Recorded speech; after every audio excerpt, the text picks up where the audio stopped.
just in the plumbing domain, which is an important domain, skill matters, right? That seems reasonable. And then we might say the same thing about, well, what? Probably matters in law. Like, if you ever need a lawyer, I would recommend that you get a good one. Because if you get a bad one, it's going to cost you a lot more than if you get a good one, like everything. And, you know, there are good teachers and not so good teachers, and there are good massage therapists, and there are good nurses, and there are horrible nurses, and there are great surgeons, and then there are surgeons that will definitely kill you, you know. And you want to go to one that won't kill you. And you'd assume difference in skill.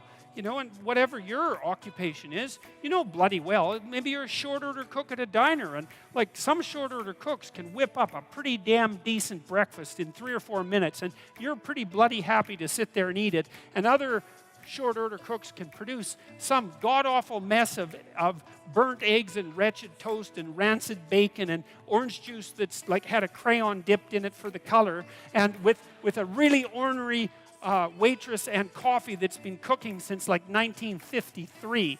And that's a big difference in short order cooks. There's qualitative difference in skill.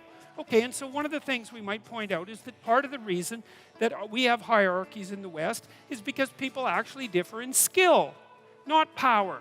Skill. Some people are better at whatever it is they're supposed to be doing than other people, and we think that what they're supposed to be doing is important so that it matters that they're better at it. And what are we going to do? We're going to deny that skill plays a role? All the evidence suggests that it does. Like if you look at what predicts long-term success from a psychological perspective in a given occupation, conscientiousness is the best personality predictor. And conscientious people are dutiful and hardworking, and they have integrity, and they do what they say they're going to do.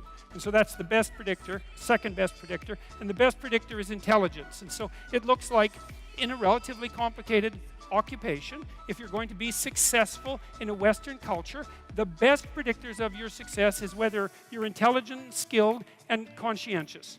And that's pretty good. Like, how else would you want it to be if you're going to set it up? And it isn't power, because agreeableness is another dimension. You can be disagreeable. Men are more disagreeable than women, by the way.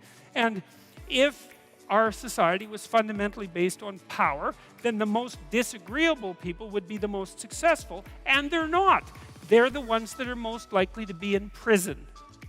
So the evidence just doesn't support that. And then, you know, the other thing is you don't have, you imagine, well, our society is fundamentally an oppressive patriarchy, and everything's based on power. It's like, okay, so you need a plumber, and so what you do is you go out in the street, or maybe you don't, maybe you cower at home, and these like gangs of plumbers come to your house, and they're armed to the damn teeth with their pipes, and they say, look, I don't know whether you need like some plumbing work done or not, but maybe we'll come in here and break a few things so that you do need it. But even if we're not going to do that, it's like, we're the plumbers that are going to take you out unless you call us.